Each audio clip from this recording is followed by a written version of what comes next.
स्थानिक स्वराज्य संस्थांच्या निवडणुका सुरू आहेत आणि मी आहे आता उजनी सर्कलमध्ये आणि माझ्यासोबत जिल्हा परिषदचे माजी सदस्य आणि काँग्रेस पक्षाचे विलासराव देशमुख साहेबांच्या काळापासून एकनिष्ठ असलेले कार्यकर्ते नारायण आबा लोखंडे आहेत.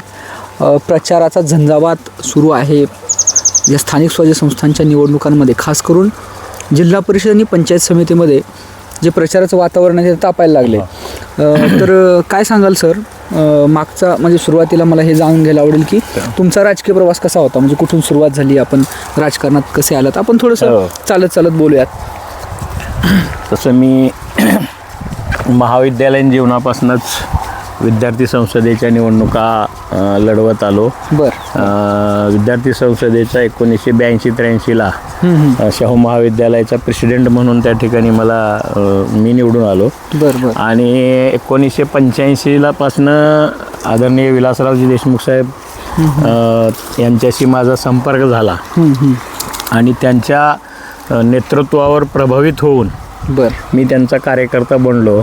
आणि विलासराव देशमुख साहेबांच्या जेव्हापासून मी कार्यकर्ता बनलो, त्यांची विचारसरणी, त्यांचं नेतृत्व, त्यांचं वक्तृत्व हे मला आवडायला लागलं. आणि त्यानंतर मग 1989ला मी पहिल्यांदा ग्रामपंचायतीची निवडणूक लढवली 89ला. आणि 91ला परत विविध कार्यकारी सोसायटीचा निवडणूक लढवली आणि त्यामध्ये मी जिंकलो. ग्रामपंचायतला पण निवडून आलो. आणि 91पासून आज तागायत विविध कार्यकारी सोसायटी आपल्याच नेतृत्वाखाली कार्यरत आहे. आणि सहकाराच्या माध्यमातून मला जिल्हा मध्यवर्ती सहकारी बँकेवरती सुद्धा जवळपास 10 वर्ष संचालक म्हणून काम करण्याची संधी मिळाली. आणि ती संधी सुद्धा विलासरावजी देशमुख साहेबांनीच मला दिली. म्हणजे सर, खऱ्या अर्थानं तुमच्या राजकीय जीवनाची सुरुवात ही 1990-91च्या काळामध्ये झाली. आणि आपण विलासरावजींचा उल्लेख केलेला आहे, तर त्यांच्यासोबत तुमचा काम करण्याचा अनुभव कसा होता?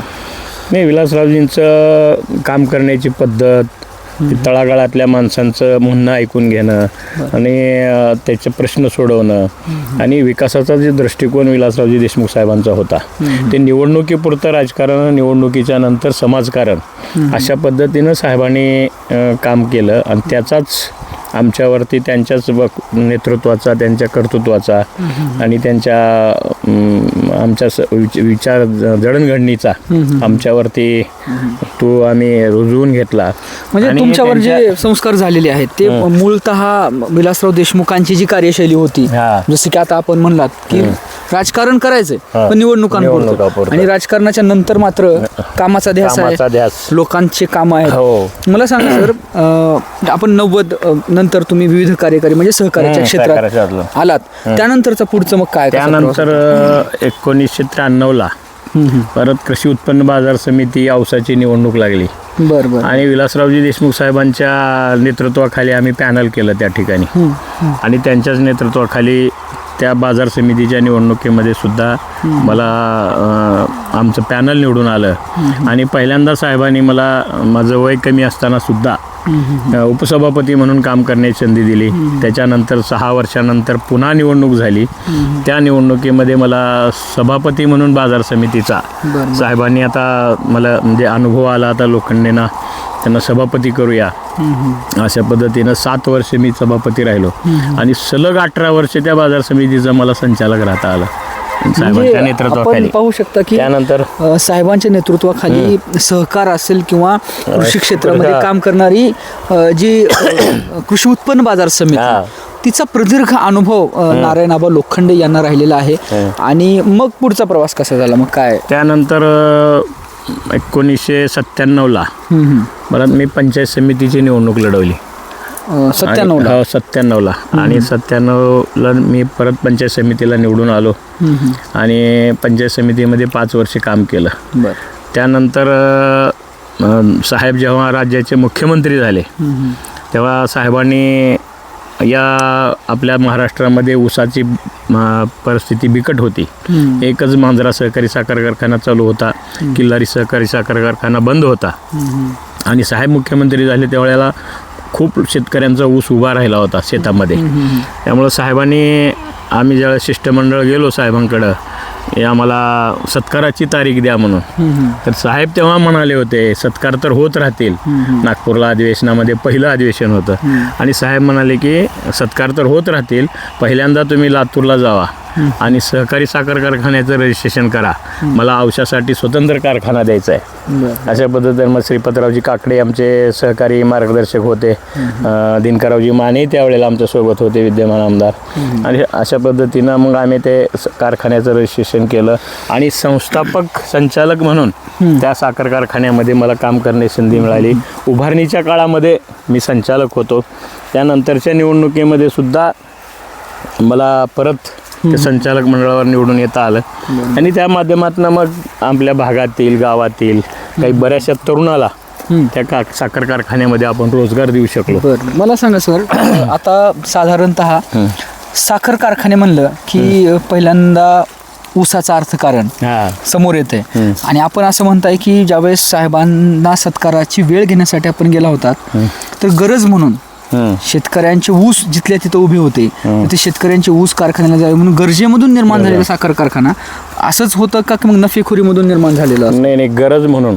कारण शेतकऱ्याला 2 पैसे त्याच्या आर्थिक उत्पन्न चांगलं मिळायचं असेल तर ऊसासारखं नगदी पीक शेतकऱ्याला घेता यावं आणि त्या कृषी मालावर प्रक्रिया करणारा उद्योग म्हणून साखर कारखाना त्या ठिकाणी साहेबांनी काढण्याचा निर्णय घेतला. आणि बरेचसे बॅरेज तेरणा नदी काठावर साहेबांच्या नेतृत्वाखाली मुख्यमंत्री असल्यामुळं त्यांनी तेरणा असेल, मांजरा असेल याच्यामध्ये बॅरेजेस निर्माण केले.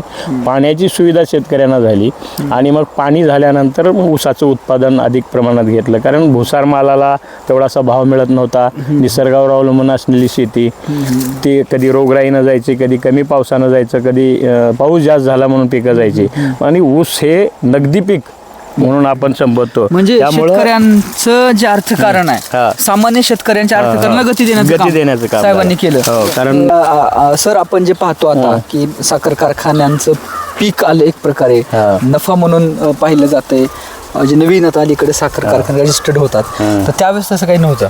त्यावेळेला तसं नव्हतं आणि आजही मांजरा परिवारामध्ये केवळ नफा कमवणे हा उद्देश न ठेवता शेतकऱ्याला अधिक पैसे कसं देता येतील त्या काटकसरीनं आदरणीय दिलीपरावजी देशमुख साहेबांच्या नेतृत्वाखाली ही सर्व साखर कारखाने चालतात त्यांच्या मार्गदर्शनाखाली. आणि असं त्यांचं उत्तम नियोजन, त्या नियोजनामुळं कमी खर्चामध्ये चांगलं उत्पन्न, रिकव्हरीचा ऊस घेणे आणि एक क्वालिटीची साखर निर्माण केले. आपण पाहतोय की इतर कारखान्यापेक्षा आमच्या भागामध्ये मांजराची साखर म्हटले की 10-20 रुपये किंवा 50-50 रुपये अधिकचा भाव त्या ठिकाणी मिळतो. हे गुणवत्तेमुळं.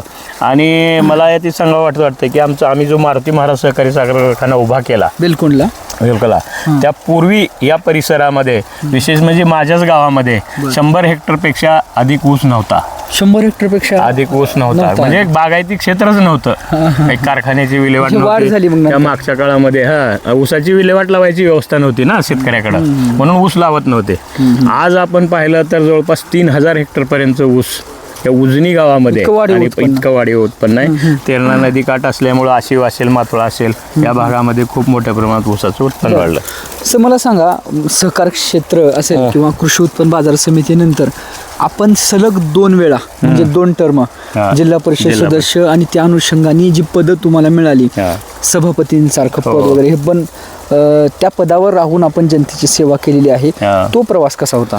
निश्चितच अतिशय आनंददायी होता. कारण मला जिल्हा परिषदेमध्ये 2007 ते 12 या टर्ममध्ये मी जिल्हा परिषदेचा सदस्य म्हणून निवडून आलो आणि 2.5 वर्षानंतर म्हणजे जवळपास 10 ते 12 दरम्यान मला साहेबांनी कृषी आणि पशुसंवर्धन विभागाचा सभापती म्हणून त्या ठिकाणी काम करण्याची संधी दिली. मला ऑफर होती अध्यक्षाची की तुम्ही बांधकाम वगैरे घ्या, पण मला शेतीशी निगडीत हा विषय असल्यामुळं शेतकऱ्यांना आपल्याला त्या ठिकाणी न्याय देतो. बांधकाम सभापती नाही, माझा खातं मिळवण्यासाठी चढाओढ आहे. कारण मला त्या गुत्तेदारीचा वगैरे छंद नाही. कारण मी शेती हा जिव्हाळ्याचा विषय, पशुची संवर्धनाच्यासाठी म्हणून त्या ठिकाणी काम करता आलं. आणि कृषी सभापती म्हणून जिल्हाभर मला कृषी प्रदर्शनाच्या माध्यमातून फिरता आलं.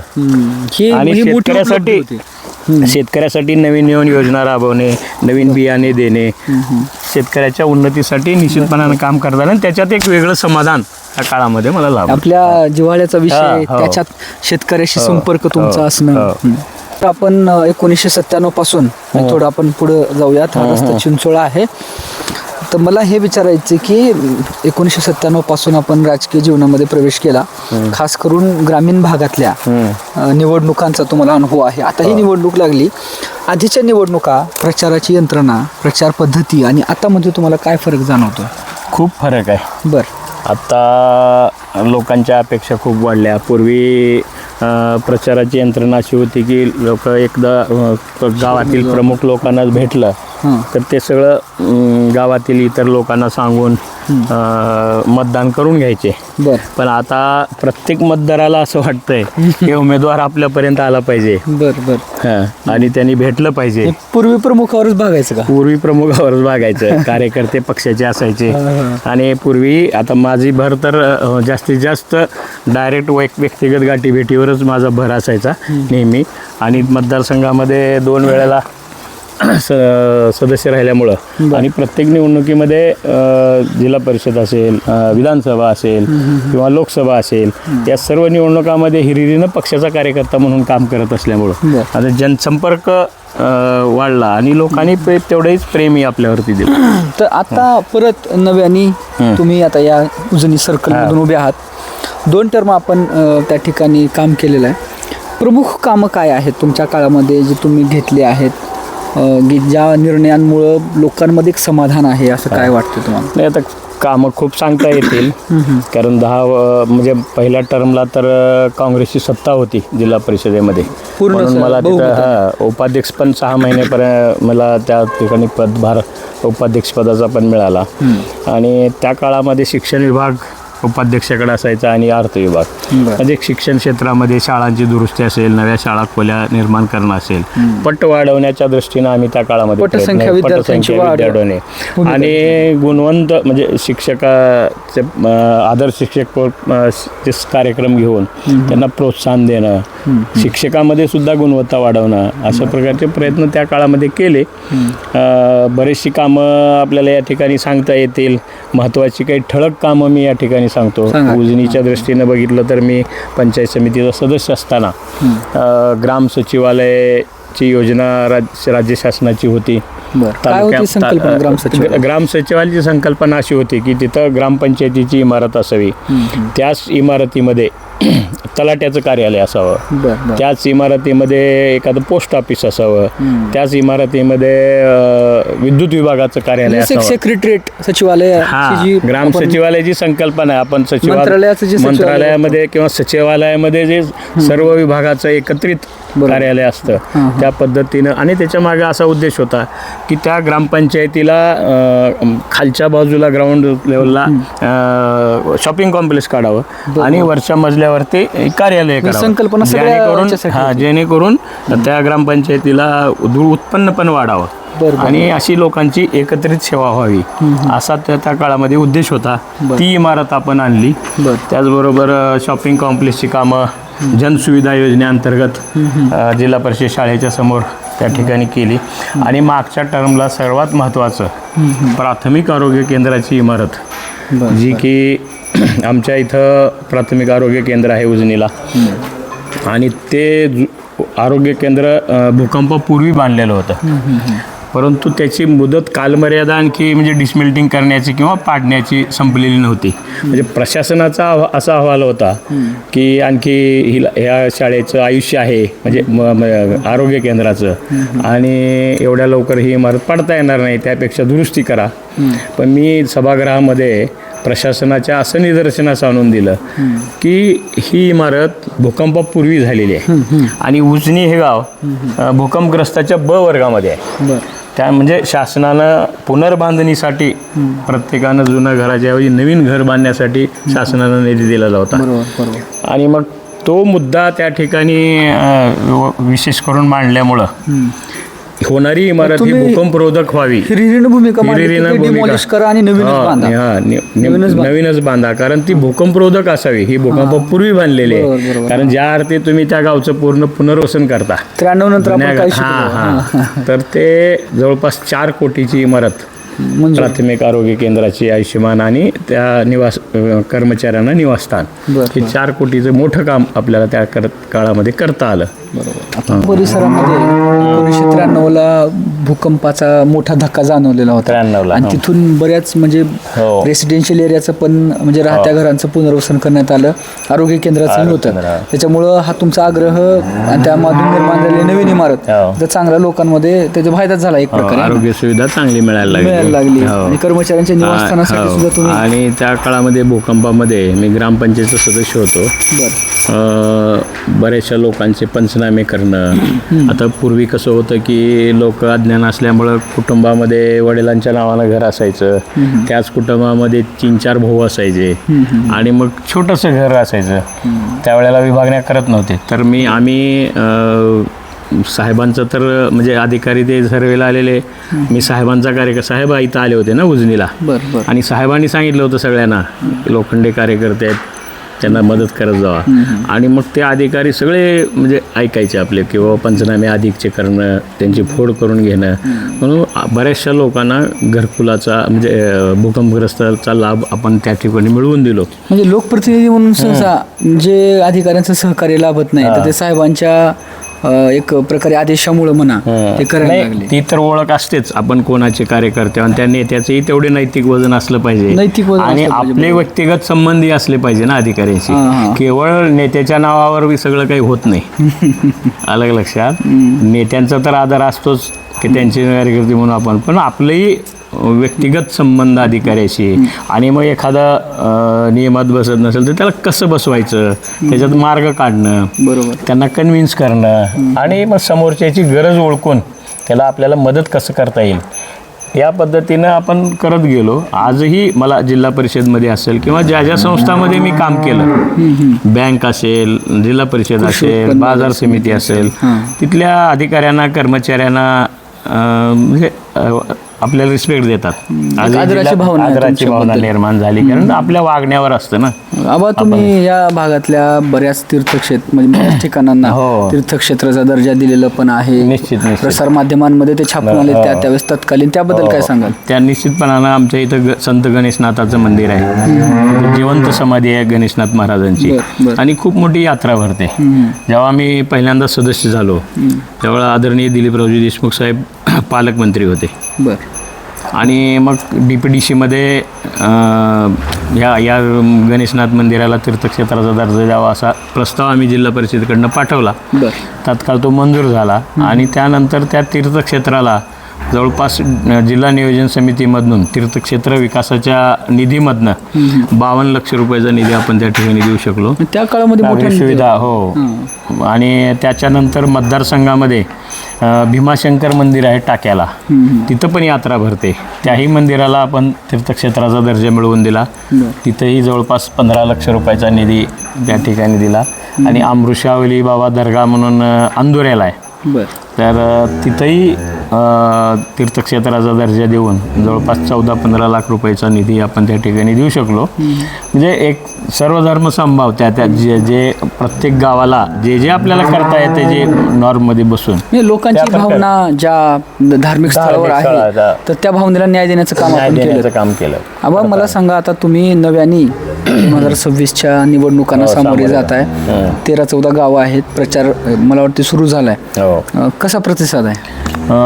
प्रतिसाद खूप चांगला आहे. माझा व्यक्तिगत संबंध असल्यामुळं, आणि मागच्या काळामध्ये मी कामं केलीत प्रत्येक गावामध्ये, त्यामुळं समोर गेलं तर असं कुणी आतापर्यंत माझ्या कार्यकर्त्यांना म्हणजे जो अनुभव आला की कुणीही आपल्याबद्दल असं निगेटिव्ह बोलत नाही, किंवा तुम्ही काय केलं. जनरली असं असतं ना निवडणुकीमध्ये, उलट प्रश्न कुणीही विचारत नाही, उलट स्वागत करतात, नाही आम्ही तुम्हालाच देऊ.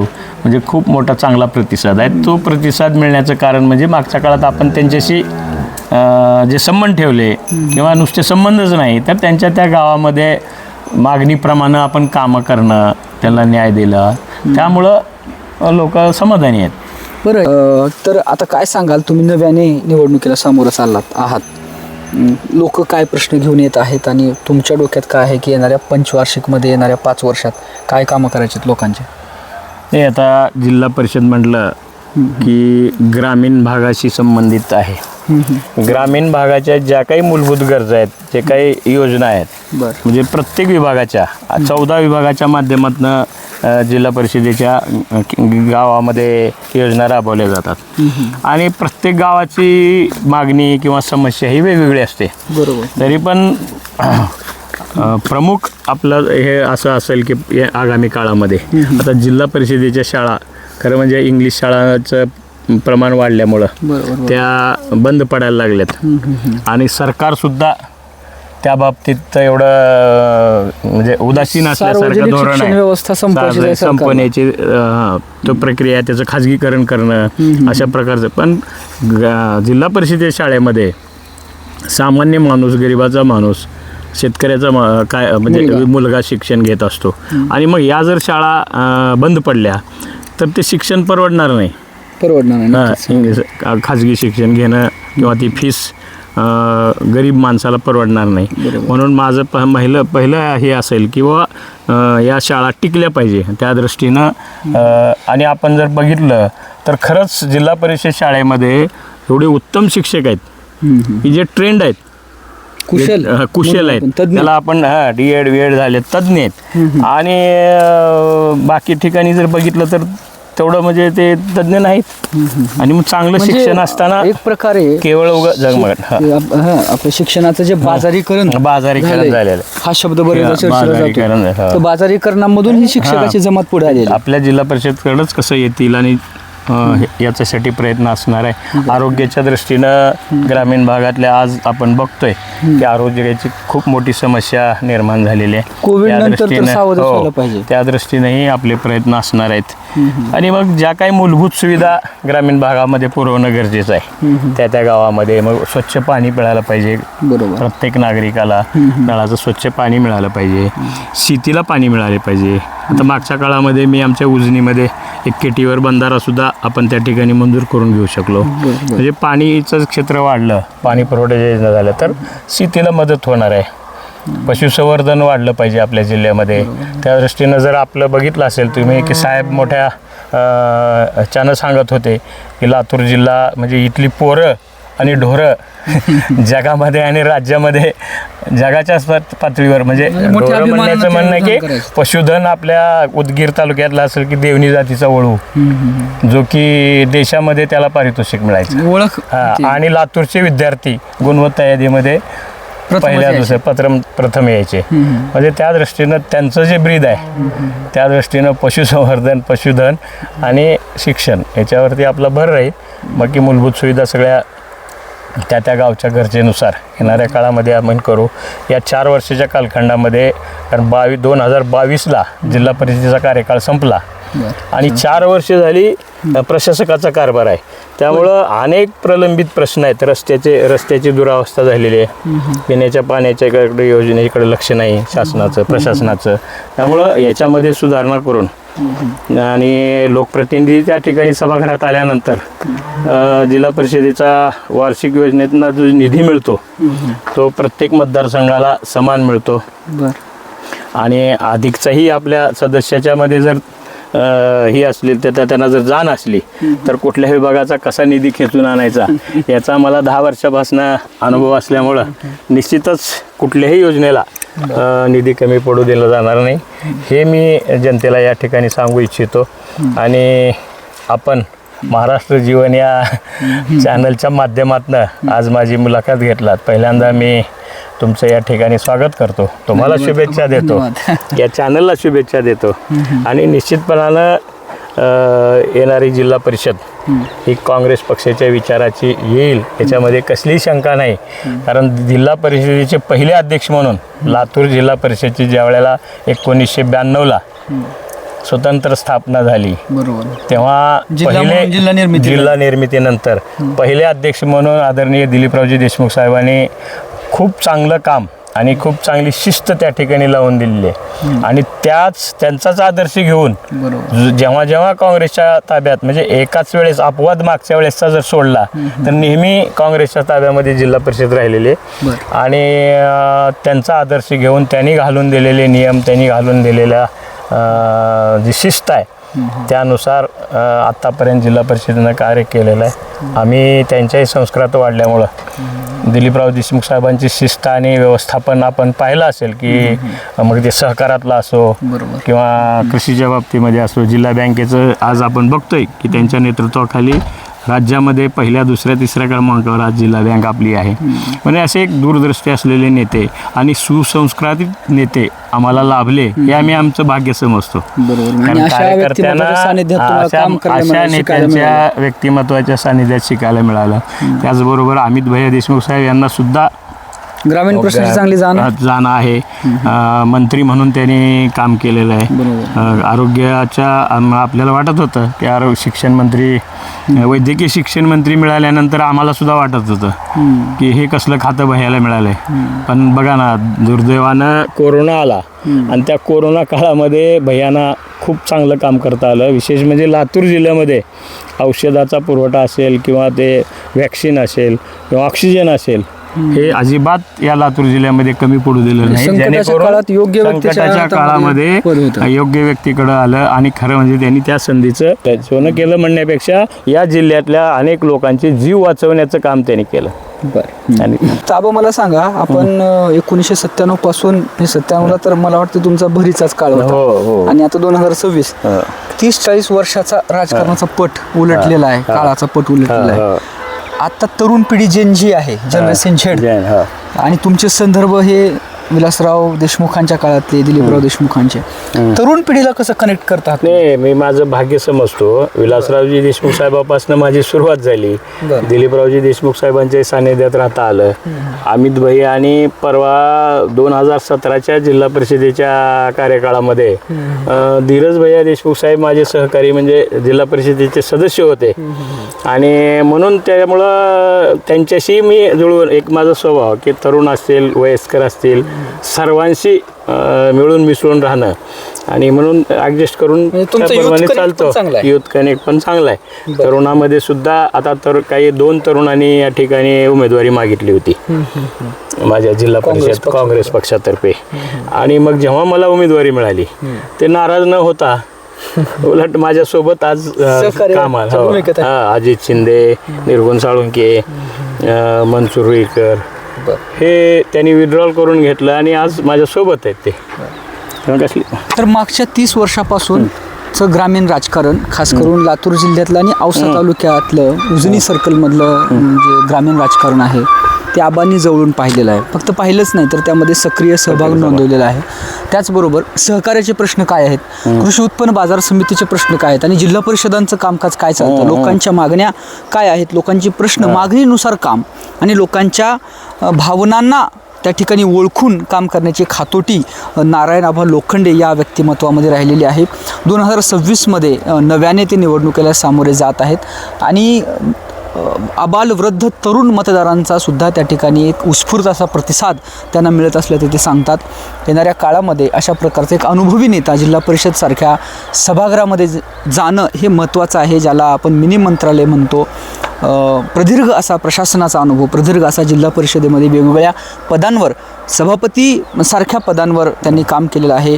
ग्रामीण माणूस, सामान्य शेतकरी आणि पशुधन हे त्यांचे आवडीचे महत्त्वाचे विषय आहेत आणि या विषयामध्ये सुद्धा येणाऱ्या काळामध्ये एक महत्त्वाचं काम उभं करणार असल्याची ग्वाही ते देतात.